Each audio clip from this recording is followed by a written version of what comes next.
این صدای فرعون است.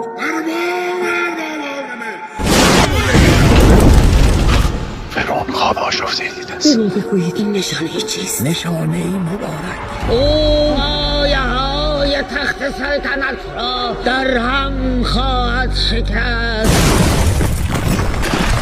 نفس. شاید این نشانه ها نشانه مادری است که منجی را هم میکنه. نفس. قابلگان میس را فرا کنید. عمیق‌تر. درون باردار را نشان کنید و در وقت زایمان سرانشان را مصادره کنید. نامت چیست؟ یوکابد. بنویس یوکابد از سبت لاوی حامل است. ای مادر موسی، راه نجاتی به من نشان بده. او در همین نزدیکی چشم جان گشته. مادر موسی. نترس مادر موسی. تو کیستی؟ شاید آن صدای ابلیس بوده که قصد فریبت را داشته. او را در نیل رها. چگونه تو را به این لباس کنم؟